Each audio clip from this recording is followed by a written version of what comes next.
আসমান জমিন সবকিছুর চাইতে আমার কাছে সবচেয়ে প্রিয় হইলা আমার আদম সন্তান।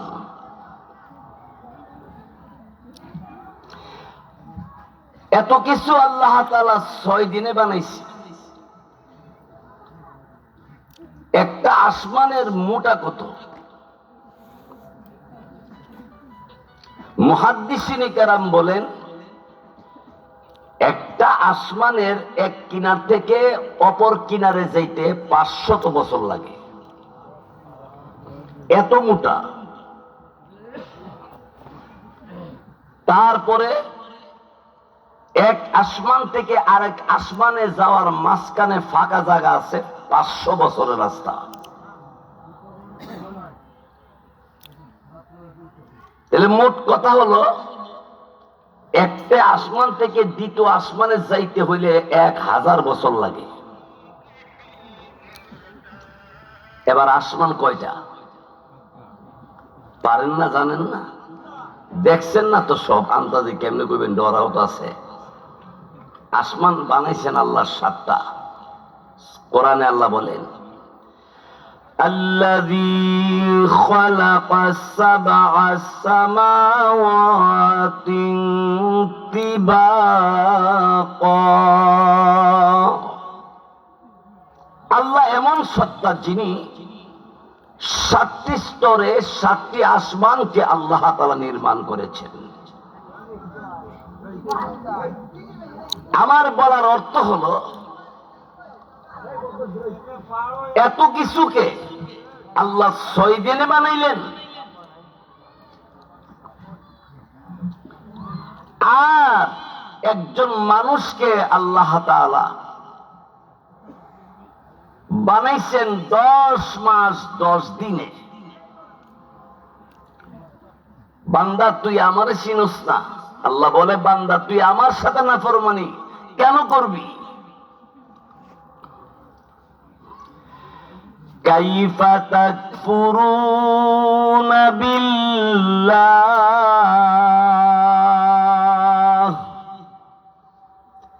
আল্লাহর সাথে কেন নাফরমানি করো? কোন কারণে আল্লাহর সাথে নাফরমানি করো? ওয়া কুনতুম আমওয়াতা,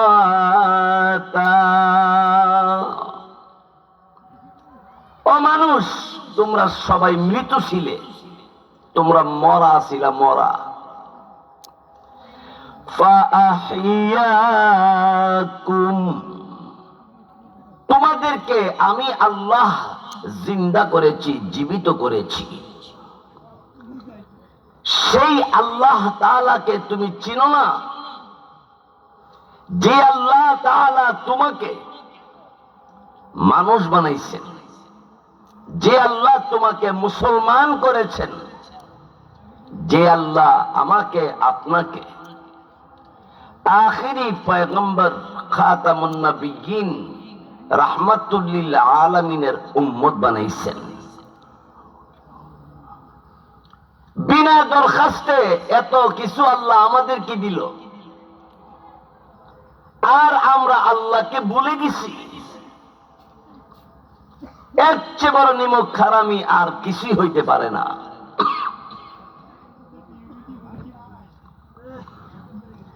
যাই হোক আমার ভাইয়েরা, আল্লাহ পাক রব্বুল আলামিন আসমান এবং জমিনকে একদিন ধ্বংস করে দিবে, অর্থাৎ কিয়ামত দিবসে পাহাড় পর্বত আসমান জমিন কিছুই থাকবে না। সব কিছু আল্লাহ তাআলা ধ্বংস করে ফেলবে। কবে এবং কেন ধ্বংস করবে? যখন আল্লাহ দুনিয়ার জমিনে আল্লাহ নিয়ামত খাইয়া, আল্লাহ নিয়ামত পাইয়া, আল্লাহ নিয়ামত বুক কইরা, আল্লাহ বলে ডাকনেওয়ালা যখন কেউ থাকবে না, তখন আল্লাহ তাআলা এই আসমান জমিন দুনিয়ার কিচ্ছু রাখবেন না, সবগুলি ধ্বংস করে ফেলবে। কিন্তু নবীজি বলেন যতক্ষণ পর্যন্ত একটা মানুষ আল্লাহকে আল্লাহ বলনেওয়ালা দুনিয়ার জমিনে থাকবে, ততক্ষণ পর্যন্ত আল্লাহ কিয়ামত কায়েম করবেন না। একজন মানুষ, চাই সে পুরুষ হোক, চাই সে মহিলা হোক, চাই সে গ্রামের হোক, চাই সে শহরের হোক, চাই সে ধনী হোক, চাই সে গরিব হোক, চাই সে কালো হোক, চাই সে সুন্দর হোক, যেমনই হোক না কেন, একজন মানুষ যখন আল্লাহ আল্লাহ আল্লাহ বলনেওয়ালা থাকবে, আল্লাহ তাআলা কিয়ামত কায়েম করবেন না। নবী হাদিসে বলেছেন, লা তাকুমুস সাআতু হাত্তা লা ইউকালা ফিল আরদি আল্লাহু আল্লাহ।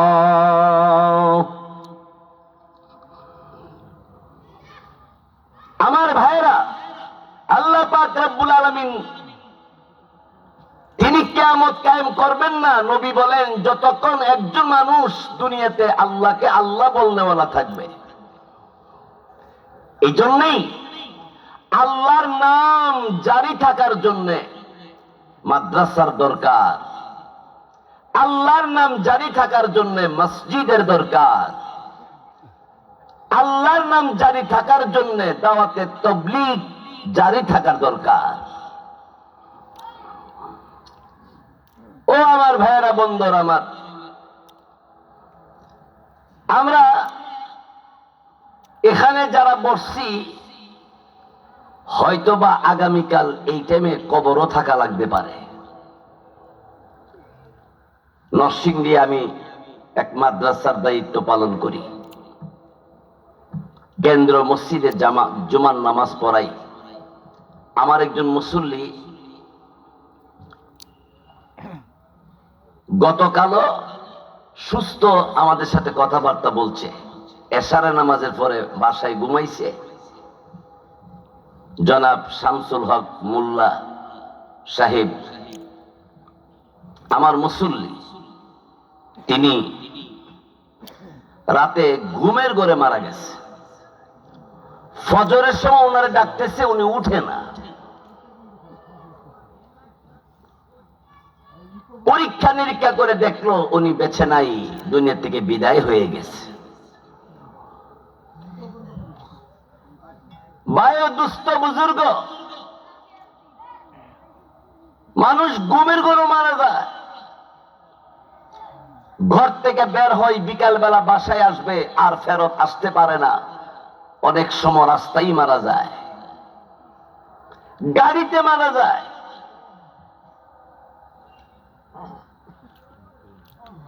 আল্লাহ বলেন, বান্দা, তোকে আমি সৃষ্টি করেছি যেমন, মৃত্যু দিব এমনই, আমি আল্লাহই দিব তোমাকে মৃত্যু। এই কথাটা আল্লাহ বলেন,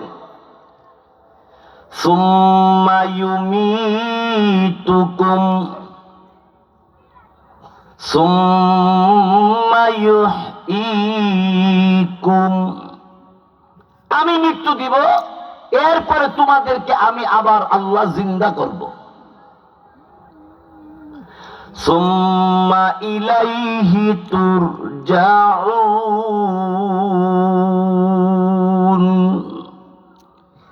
আল্লাহ তাআলা তিনি বলেন, তোমাকে আমি জিন্দা করছি, জিন্দার পরে আবার মৃত্যু দিব, মৃত্যুর পরে আবারও জিন্দা করব, জিন্দা করার পরে, জীবিত হওয়ার পরে সকলেই তোমরা আল্লাহর দরবারে হাজির হইতে হবে। আল্লাহর কাছে জীবনের হিসাব দিতে হবে। প্রথম হিসাব হবে তোমার জীবনের হিসাব দাও, এরপর আবার আল্লাহ হিসাব নিব, বলো বান্দা তোমার যৌবনের হিসাব দাও, তোমার যৌবন কিভাবে কাটাইছো। একটা হলো জীবনের হিসাব, আর একটা হবে যৌবনের হিসাব। বালেগ হওয়ার পর থেকে পুরাটা জীবনের হিসাব দিতে হবে আল্লাহর কাছে। কি করে এই বয়স কাটাইলা? ঘুমাইয়া ঘুমাইয়া কাটাইলা? ব্যবসার ক্ষেত্রে ব্যবসার মধ্যে কাটাইলা? বিদেশ কাটাইলা? টাকার পিছনে ঘুরলা? দুনিয়া পাইবার পিছনে ঘুরলা। বান্দা দুনিয়া তো বুক করে, জানোয়ারও বুক করে। খাওয়া তো জানোয়ারও খায়। আপনার আমার ঘরে চাউল আছে, চাউলের বস্তা আছে, বাজার আছে, টাকা পয়সা কম আর বেশ সবার আছে, কিন্তু কোন পশু পাখির তো ক্যাশ কেবিল কোনো টাকা নাই। এরার তো কোনো খাবার মজুদ নাই, রিজার্ভেশন এক জায়গা আছে এমনটা নাই। সকালবেলা বের হয়, বিকালবেলা পেট ভর্তি করে খাবার খেয়ে আবার বাসায় এসে বসে। এরা ভরসা করে আল্লাহর উপরে। আমরা মানুষ হয়ে ভরসা করি না আল্লাহর উপরে। আমরা ভরসা করি ব্যবসার উপরে, সরকারের উপরে, এমপির উপরে, মানুষের উপরে, হুজুরের উপরে, পীর সাহেবের উপরে। না না, কোন মুমিন মুসলমান কোন মাখলুকের উপর ভরসা করতে পারে না। একমাত্র ভরসা হবে মুমিনের আল্লাহ তাআলার উপরে। কার উপরে ভরসা হবে? আল্লাহ। ওয়া আলা রাব্বিহিম ইয়াতাওয়াক্কালুন। মুমিন মুসলমান তারা একমাত্র তাদের প্রতিপালক আল্লাহ তাআলার উপর ভরসা করবে। কারণ হায়াতের মালিক কে? মৌতের মালিক, রিজিকের মালিক, সবকিছুর মালিক আল্লাহ। তাহলে আমরা ইবাদতের মালিক কে? আল্লাহ। যার মর্যাদা আল্লাহর পরে তামাম পৃথিবীর সকলের ঊর্ধ্বে, নবী মুহাম্মদ রাসূলুল্লাহ সাল্লাল্লাহু আলাইহি ওয়াসাল্লামকে আল্লাহ তাআলা তিনি কোরআনে বলেন, কুল ইন্না সলাতি ওয়া নুসুকি ওয়া মাহইয়ায়া ওয়া মামাতি লিল্লাহি রাব্বিল আলামিন।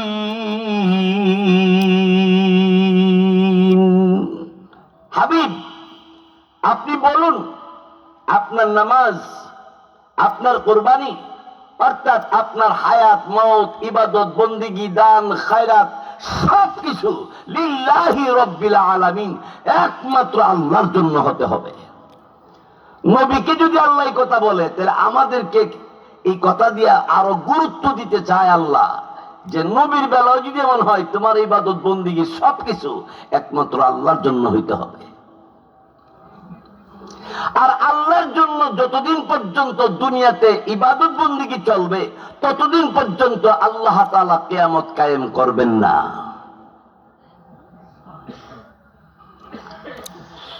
আমার ভাইয়েরা, আমার বন্ধুরা, আল্লাহ পাক রব্বুল আলামিন আমার পরওয়ারদিগার আলম আল্লাহ তাআলা বলেন, ও আমার বান্দা বান্দি, শোনো বান্দা বান্দি, তুমি যে মৃত ছিলে তোমাকে আমি আল্লাহ জিন্দা করলাম।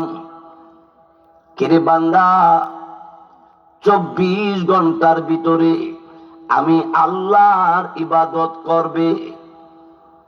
24 ঘন্টা আল্লাহর ইবাদত করতে হবে। প্রশ্ন জাগে, হুজুর 24 ঘন্টায় যদি আল্লাহর ইবাদত করি, তাহলে আমি খেতে খামারে, দোকান পাটে, ব্যবসা বাণিজ্যে আমি সময় দিব কোন সময়?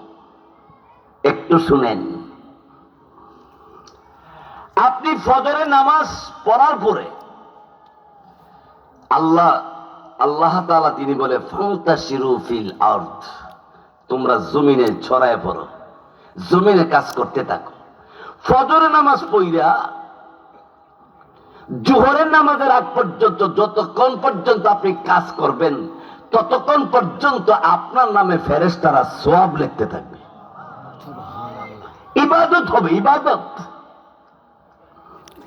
আর ইবাদতটা পরিপূর্ণ হওয়ার জন্য, ইবাদত হওয়ার জন্য শর্ত হলো ঈমান থাকতে হইব। জোরে কোন কি থাকতে হবে? ঈমান। কেমন ঈমান? শিরিক মুক্ত ঈমান, বেদাত মুক্ত আমল থাকতে হবে। শিরিক মুক্ত ঈমান যদি থাকে, এই লোকটা ছোট্ট একটা নেক কাজ করবে, এটা পাহাড় পরিমাণ সওয়াব দিয়ে আল্লাহ বইরা দিব, ভরপুর করে দিবে। আসুন আগে আমরা ইমানের কথাটা বুঝি। ইমানদার যতদিন দুনিয়া থাকবে আল্লাহ তাআলা আসমান জমিনকে চুরমার করবে না, ভাঙবে না। ধরেন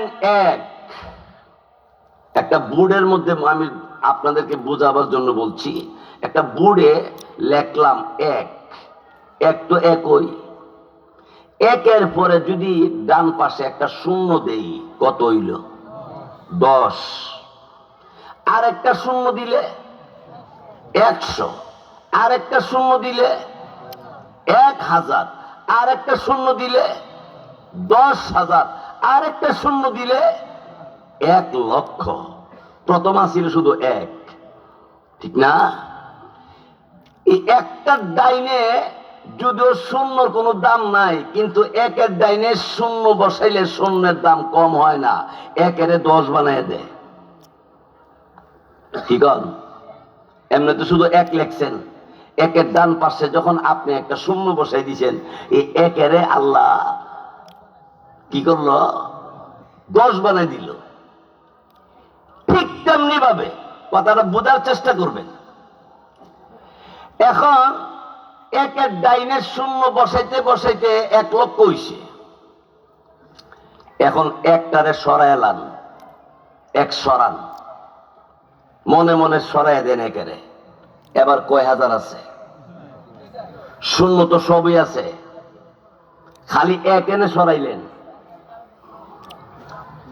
এই একটা সরাই দিলে এতগুলি শূন্যের 10,000 আছে, 2,000 আছে, জিরো, সব জিরো। ঠিক এমনি ভাবে ঈমান যদি থাকে, তুমি যদি একবার সুবহানাল্লাহ বলো, আল্লাহ পাক রব্বুল আলামিন জমিন থেকে আসমান পর্যন্ত নেক দিয়ে ভরপুর করিয়া দে। শুধু তাই নাই, আল্লাহ পাক রব্বুল আলামিনের কোন বান্দা যখন সুবহানাল্লাহ বলে, আল্লাহ রব্বুল আলামিন জান্নাতের ভিতরে তার নামে একটা গাছ লাগাইয়া দে।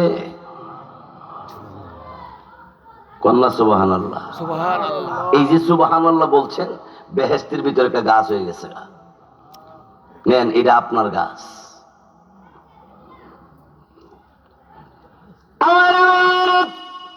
তারপরে শুনেন, বান্দা বান্দি ঈমান যদি থাকে, ঈমানওয়ালা মুমিন মুসলমান যখন আল্লাহু আকবার, সুবহানাল্লাহ, আলহামদুলিল্লাহ, যদিও দেখা যায় ছোট শব্দ, সওয়াব অনেক বেশি।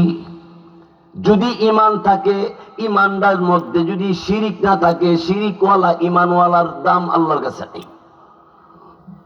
কারণ লোকমান হাকিম তিনি নবী ছিলেন না, তিনি একজন সাধারণ মানুষ ছিল, একজন রাখাল ছিল।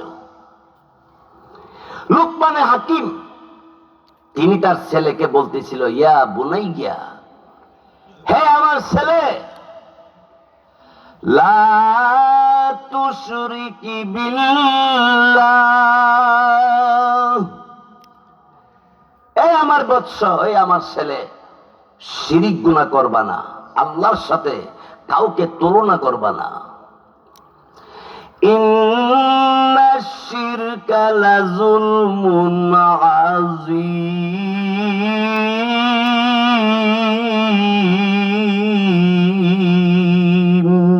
আল্লাহু আকবার। আল্লাহ বলেন শিরিক গুনাহ এটা বড় বড় পাপ, মহাপাপ।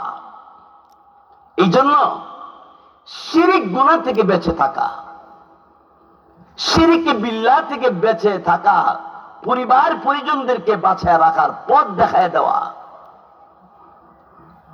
আমার ভাইয়েরা, বন্ধুরা আমার,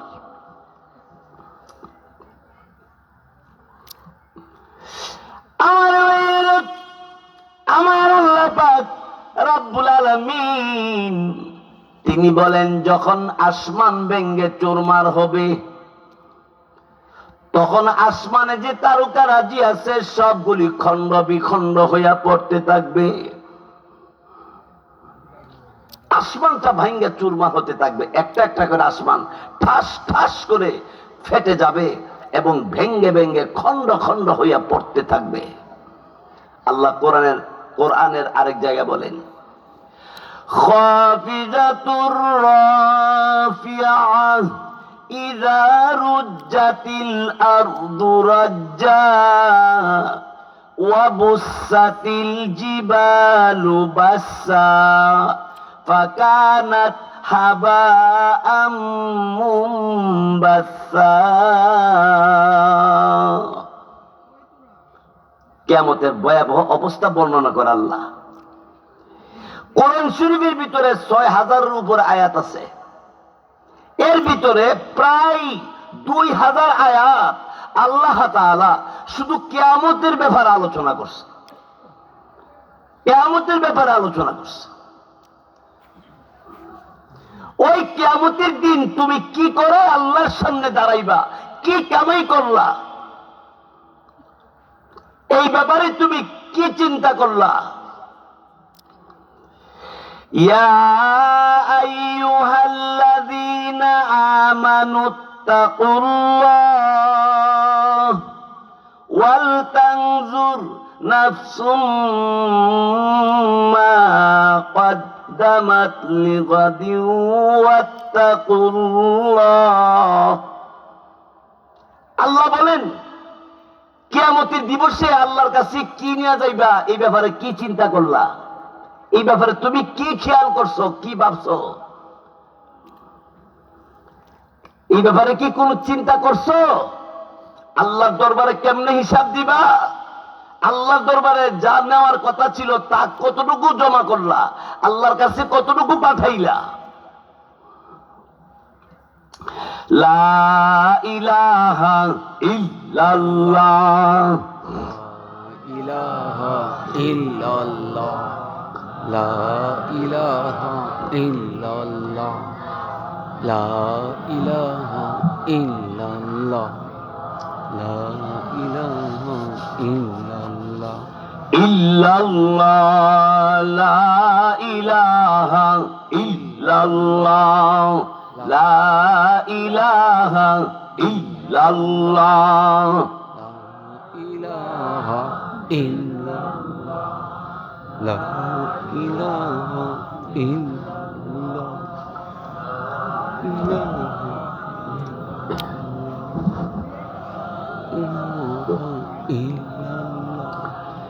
ইল্লাল্লাহ, লা ইলাহা ইল্লাল্লাহ, মুহাম্মাদুর রাসূলুল্লাহ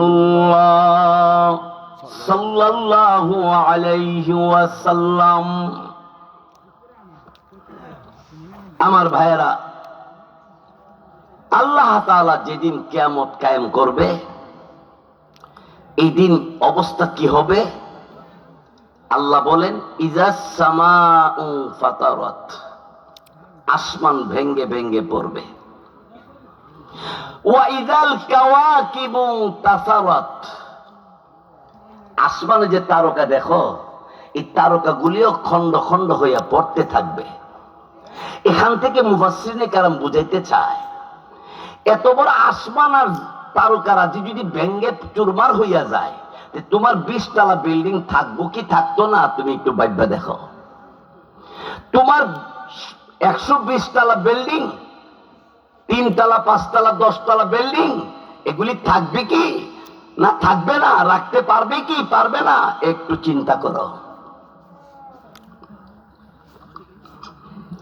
আল্লাহ আরেক জায়গায় বলেন, ওয়াতাকুনুল জিবালু কাল'ইহনিল মানফুস।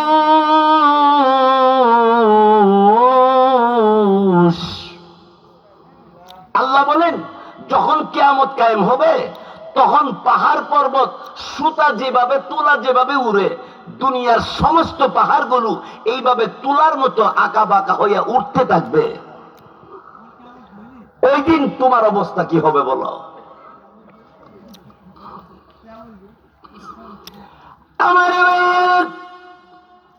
আমার নবী বলে, দুনিয়া যেদিন ধ্বংস হয়ে যাবে, আল্লাহ পাক রব্বুল আলামিন কিয়ামত যখন কায়েম করবে, আল্লাহু আকবার, মুমিন মুসলমান যারা কবরে শায়িত থাকবে, আল্লাহ পাক রব্বুল আলামিনের হুকুমে কবর থেকে মানুষগুলো উঠতে থাকবে।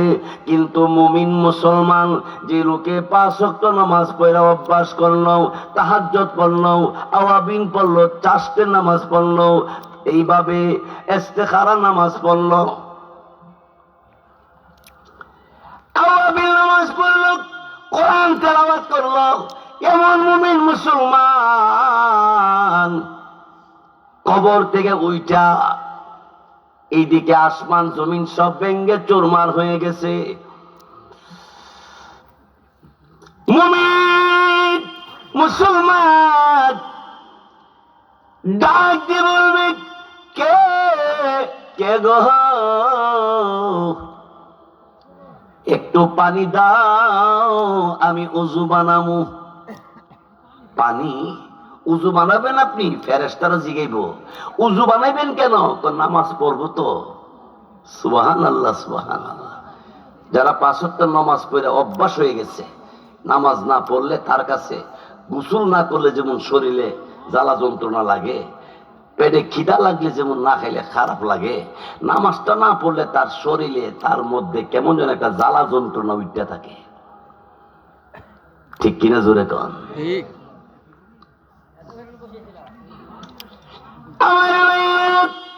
তার পরবর্তীতে আল্লাহ পাক রব্বুল আলামিনের দরবারে বান্দা আর বান্দিরা কবর থেকে উঠবে আর বলবে, হুজুর পানি দাও। এমন সময় তখন বলবে আল্লাহর বান্দা, তোমার কি খবর নাই? তোমার কি খবর নাই? তুমি কি শুনো নাই? আজ কিয়ামত হয়ে গেছে, সব কিছু ধ্বংস হয়ে গেছে। আল্লাহর মুমিন মুসলমান বান্দাটা বলবে, আমি মহান আল্লাহর দরবারে 2 রাকাত নামাজ পড়ার জন্য ওযুর পানি দাও, আমি ওযু করব। এই জন্য নেক আমলের অভ্যাস করেন। গুমের করে দেখবেন আপনি নেক আমল করতেছেন। কেউ গুমের করে থেকে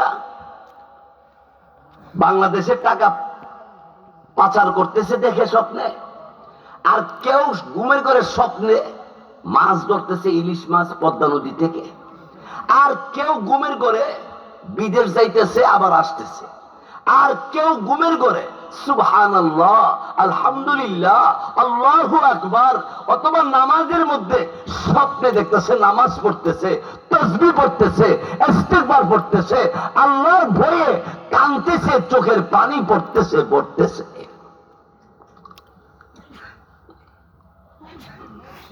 আমার ভাইয়েরা, বন্ধুরা আমার,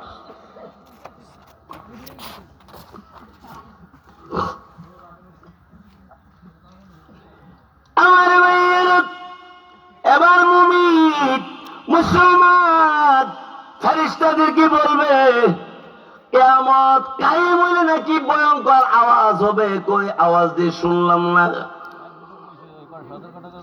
ফেরেশতারা জিজ্ঞাসা করবে, ইসরাফিলের সিংহার ফুকের আওয়াজে আসমান জমিন সবগুলো তছনছ হয়ে গেছে, তুমি কি কোনো খবর পাও নাই? এবার মুমিন মুসলমান নামাজি ইমানদার বান্দাটা ডেকে বলবে, না, মধুর মাখা কণ্ঠে আজানের আওয়াজ শুনেছি, আমি আজানের আওয়াজ শুনছি। মুমিন মুসলমান, দুনিয়া তো দামি, কবরও দামি। কবর থেকে উঠিয়া হাসর ময়দানে যখন যাবে সেখানে হবে দামি।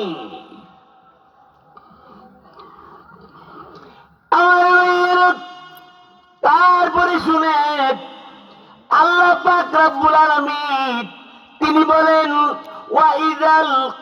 ওয়াইদাল বিহারু ফুজ্জিরাত, আল্লাহ রাব্বুল আলামিন বলে, বান্দা বান্দি বালকেরা শুনো, কিয়ামত যেদিন কায়েম হবে ওই দিনের অবস্থা এমন হবে, দুনিয়ার সমস্ত পানি, পদ্মা নদীর পানি, আটলান্টিস মহাসাগরের পানি, আরো যত পানি আছে, আল্লাহ বলেন ওয়া ইযাল বিহারু ফুজ্জিরাত, সমস্ত নদ নদীর পানি, সব পানি টকবক করবে, গরম হইয়া যাবে। পানির পিপাসায় পানি দিয়ে ধরতে গেলে পলিথিন চিনেন, পলিথিনের মধ্যে আগুন ধরায় দিলে যেভাবে পানির ফুটার মতো গইলা গইলা পড়তে থাকে, ওই হাসরের দিনে পানির অবস্থা এমন গরম হবে যে ওই পানির মধ্যে হাত দিলে পলিথিনের মতো তোমার হাতের গোশতগুলি গলে গলে পইরা যাবে, এত গরম হবে পানি।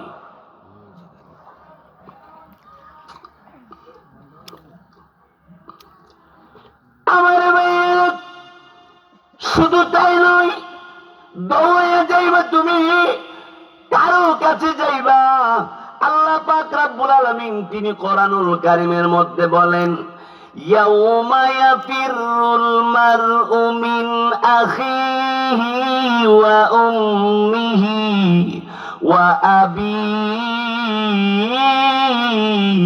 আল্লাহু ওয়া সাহিবাতিহি ওয়া বানিহি।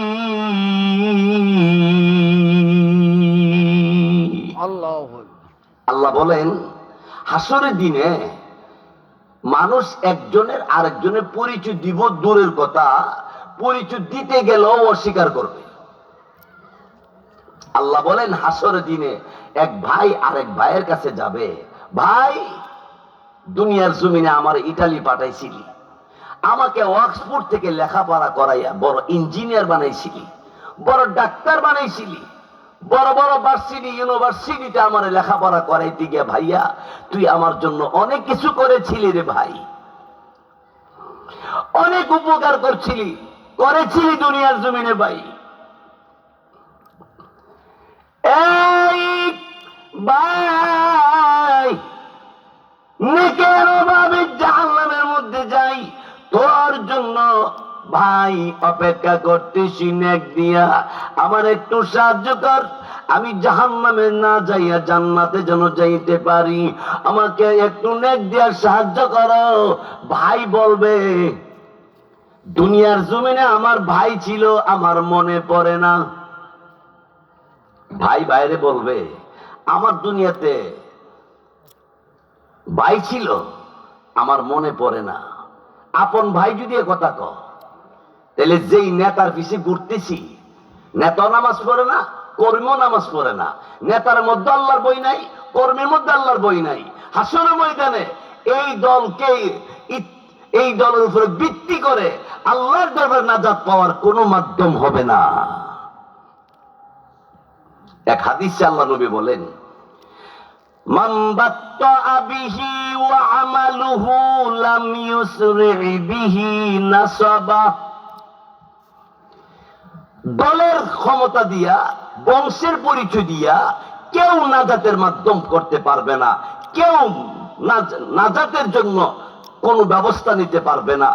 যদিও বংশটা দুর্বল হয়, যদিও দল ক্ষমতা নাও থাকে, কিন্তু তার আমল যদি ভালো থাকে, তার দাম আল্লাহর কাছে 7 আসমান জমিনের চাইতে আরো বেশি। সুবহানাল্লাহ। যদি মনে করেন যে আমি শিল্পপতি, আমি বিশিষ্ট ধনাঢ্য ব্যক্তি, আমি অমুক দলের সভাপতি, আমি অমুক দলের সেক্রেটারি, এই কথা মনে করেন যে আমার চেয়ে শক্তিশালী আর কেউ নাই, ভুল হবে। বরঞ্চ যদি কোনো দলের ক্ষমতায় আসতে পারেন, কিন্তু আল্লাহর কাছে শুকরিয়া আদায় করে আল্লাহকে বলতে হবে, আল্লাহ এত লক্ষ লক্ষ মানুষের ভিতরে আমাকে আপনার এই বান্দাদের খেদমত করার সুযোগ দিচ্ছেন, এর জন্য আল্লাহর কাছে শুকরিয়া আদায় করা।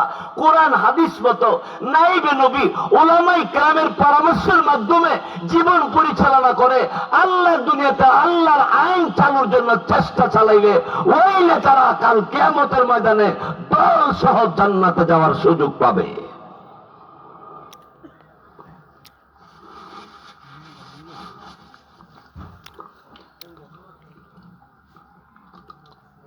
কবরের ভিতরে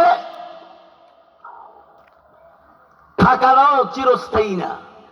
কবর ভিতরে চিরস্থায়ী কেউ থাকতে পারবে না। আমরা অনেক সময় কই না যে আমরা শেষ ঠিকানা কবর, দুনিয়া থেকে শেষ ঠিকানা কবর হইল, কিন্তু কবরও শেষ ঠিকানা না। কবর থেকেও একদিন উঠতে হবে। শেষ ঠিকানা হলো কেউ জান্নাতে